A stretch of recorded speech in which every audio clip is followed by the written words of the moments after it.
Hello everybody and welcome back to another video here on my channel. Today I am reviewing the whole Twilight series and this is my first time I have ever read it. I did also just watch the movies after reading the books, but I am excited to finally get into this because I have read Twilight through Breaking Dawn. I have yet to read Midnight Sun. That book is coming. I want to go ahead and do this review and just basically talk about each book. I feel like some of the books kind of blurred together, so I might have certain topics in the wrong book. I might say it's in the first book and it's really in the second book, and I'm sorry for that. I just feel like I read these so quick that it's one big giant book, to be honest. But with that out of the way, let's go ahead and hop into this video.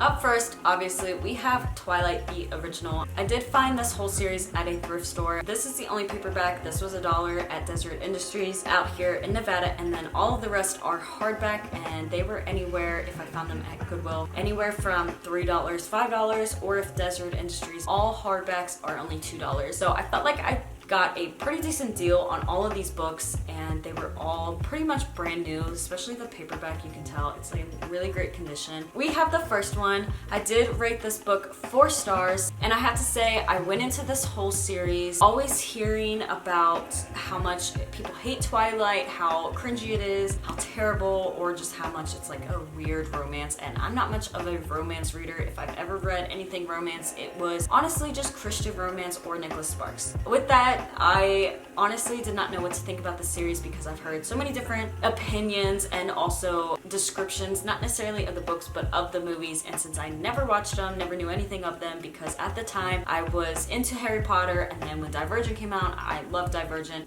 We basically were starting this whole series, reading it at 22 years old, and also going into it kinda thinking it was going to be terrible. I ended up actually really enjoying this whole series. There were parts that I either hated, thought were terrible, cringy, or just were not my cup of tea. But I have to say, with the first book, as much as I know how much I do like Edward, I really don't like the first meeting of him or how Bella met him. You obviously find out why exactly he had an issue meeting her, and it's just a little bit weird. I'm not gonna lie, if I was in that situation, I would be very put off. I wouldn't necessarily think like Bella where it would be me, but I would just find it very awkward, and also in the back of my mind, I would be asking, what the heck is wrong with him? When you read a little bit more into the book, you find out that he's been inside of her bedroom watching her sleep a lot. And that's just kind of weird. I know he doesn't necessarily sleep because he's a vampire, but it's just kind of very awkward. I feel like that's like that, and the whole necessarily stalking is just not something that's particularly a good trait to have. We talk about Edward, and I like the generation that he was born in. That's one of my favorite generations. I wish that I honestly was born around the 1890s to 1900s. I feel like him being born in one of my favorite generations just really helped me get into his character a little bit more. I did enjoy his character for the most part, besides a couple of those things, but I did enjoy how later on he became so sweet. I went into this book definitely thinking I was gonna hate it, and instead I would read 200 to 300 pages at a time. I was just really into this book. And then we hop into the second book, which is New Moon, and I did enjoy this book as well. This was one of my favorite books. This one was actually 5 stars, and I finally understood why people said or talked about the whole October through January, or how many months it was. I finally understood that part, and I'm not gonna lie, the leading up to that part when Edward and her talked inside of the woods and then he just randomly left and she tried chasing, I thought that was real kind of weird. And also why she got lost so easily and how she always was so clumsy. I never understood that from the first book or the rest of the books, to be honest. I just found some of the things that happen with her just so ironically bad. Like the whole birthday situation leading up to before he leaves her. I feel like that was just so dramatic and so over the top that it did not need to happen like that. Sometimes it's bad luck. Some people are just very unlucky and have so much stuff happen to them, but I felt at the same time, event after event that happened to her, it was just so much drama for no reason. But I guess that's how Stephanie Meyer wanted the book. I have to say, I also did enjoy the whole spending time with Jacob, but I liked him as a friend. I didn't like her necessarily leading him on, or at least holding his hand.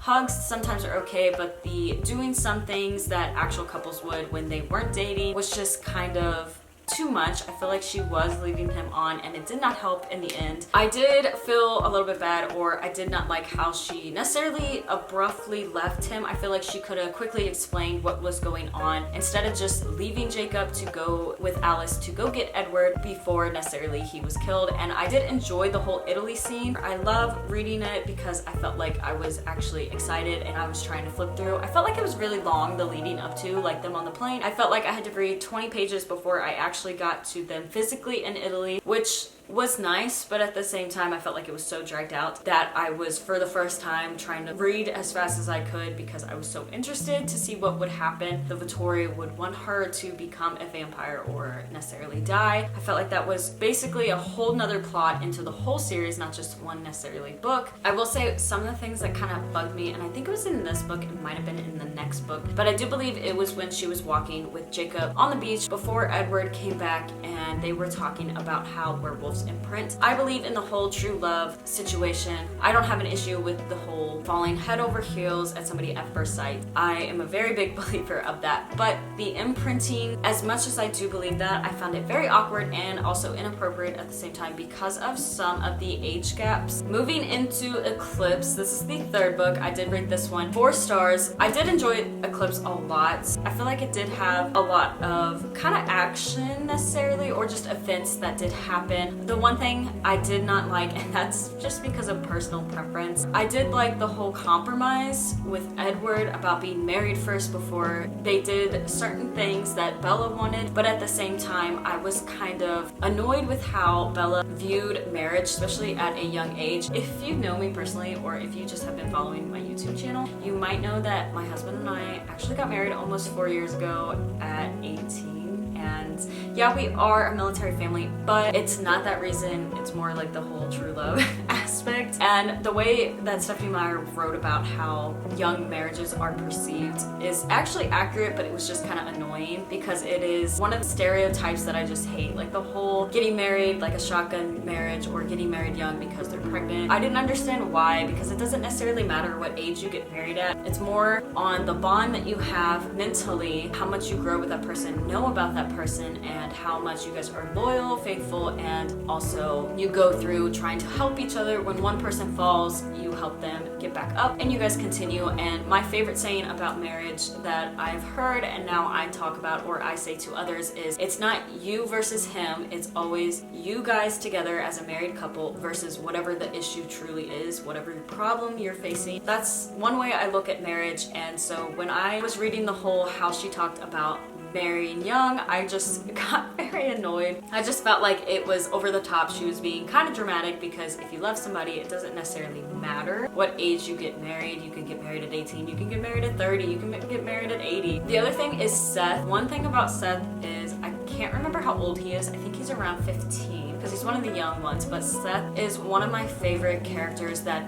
is besides Edward or like the main characters. I feel like he was just a friendly wolf, and I also enjoyed the whole interactions with him throughout this book and then the next book, Breaking Dawn. The love triangle, I was not a fan of that. I feel like because they were best friends, her and Jacob, and she kind of led him on a little bit. I did not enjoy the whole Edward, Bella, Jacob triangle thing. I felt like it was very awkward, and also I feel like it was kind of unloyal to her. It doesn't necessarily mean that she was unfaithful. I don't like love triangles. It's not a personal stress, it's just an obnoxious added stress that didn't need to be there. I feel like the book would have flowed as them just as friends, no blurred lines, or no he likes her, she doesn't like him, or she thinks she likes him as a friend but secretly loves him. I don't like the whole love triangle thing. Moving on to the next book, I did find at the thrift store this book as well, and I did pick it up because I thought it was going to be something completely different, but it is the novella after the eclipse. It is the short second life to Bree Tanner, and I have to say, going into this book, it's only around 200 pages. I rated this 3 stars. and that's just because I felt like it was so unnecessary. I know sometimes authors get certain attachments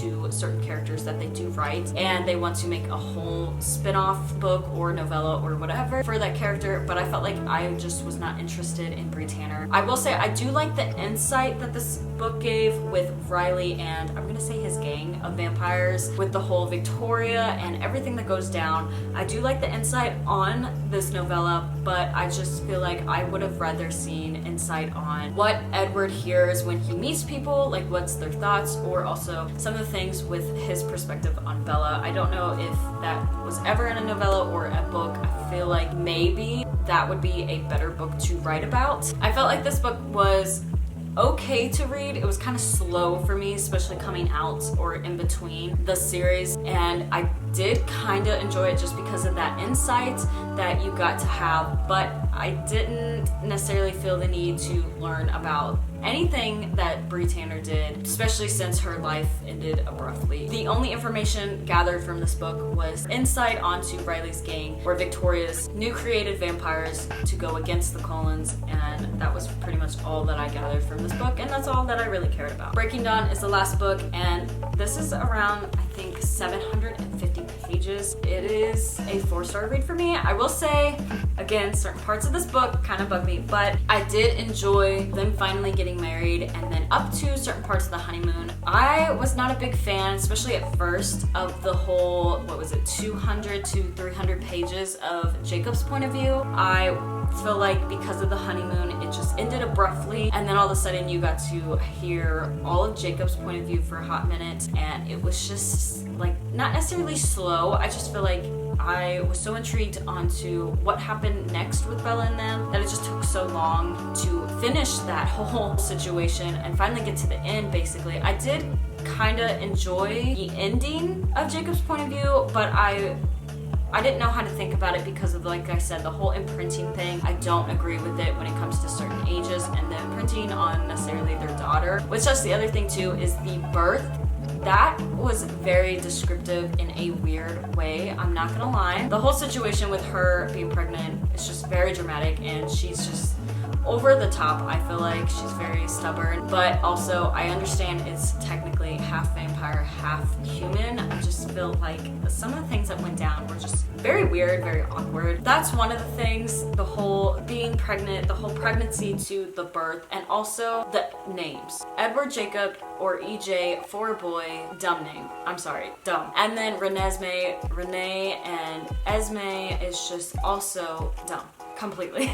Not to be rude, but I did not appreciate those names. I felt like she could have figured different types of names together, or done first names, middle names, picked 2 different first names or a middle name from necessarily 2 different people in her families, and it would have went along so much better. I don't know, and I just don't understand why everybody went along with it instead of saying, okay. I mean, you get what you get, and you don't necessarily throw that big of a fit. I will say the ending of this book, after she had Renesmee, I did enjoy kind of reading it for the most part. I will say though, the whole ending, when it comes to the potential battle that they have, or the potential discrepancy, isn't necessarily my favorite, because I thought it was going to be, for once, dramatic and this big like fight between them and the Vittori. And I know necessarily if you watch the movies, it is predicted like that from Alice, but it wasn't in the book, and it was eventful, and it was like keeping you on your toes, but at the same time I felt like it just ended, and that was the end of it. There was just this weird like, oh, they chose to give up and turn away, and I was okay with that. I just thought it was a little bit weird, and I would have liked to see a little bit more, not necessarily full action, but just something go on, because I feel like it was just too easy for the Vittori to turn away. That's just my personal preference. I will say I did like the ending about how they were safe and, you know, happily ever after. I do like happily ever afters. I just felt like there, for once, should have been something, and then happy ever after. And I mean, there was a little bit something. With this whole book series though, Twilight is pretty much 80 to 90% like the movie adaptation, or the movie adaptation like the books. That is a common issue with reading the book book first and then watching the movies, I feel like they're not always accurate. They aren't, and they also hardly ever portray a lot of information, but I feel like the movie did a pretty decent job. I feel like the novella, you could have skipped it, even though it does give insight. I feel like you did get enough of insight around the novella to necessarily understand what was going on. I will say in the movies though, I feel like they included good portions of the novella because you do see insights of Riley and his gang off and on, and you do hear little conversations between Riley and Victoria. The movie was just, the very first movie especially, wow. I feel like it came out, they didn't have a big budget, they were low production, you know, whatever the case may be. It was just a very cringy, awkward movie. The Dutch angles, the running real fast, the jumping with obviously cables, everything like that. It was just a very funny movie to me at first. I had a hard time being serious about it, and I did enjoy the movies, but I will say it was just hilarious because of how crazy they all looked. Each movie got better. They had a better budget, I want to say. They got better at holding the camera necessarily straight instead of Dutch angling it. And I did like the baseball scene in the first one. I did enjoy the movies, but I just feel like the rest of it was really cool to watch, especially if you read the books first, or if since this was my first time reading the books, I felt like I was really into the movies. My husband and I watched them together just because of me reading the books. I felt like we did a pretty decent job. We kind of binge watched them. They're anywhere from an hour and a half to about 2.5 hours, I do believe. They did get better as they went on. Like I said, certain parts of the book that were weird in the book were weird in the movie.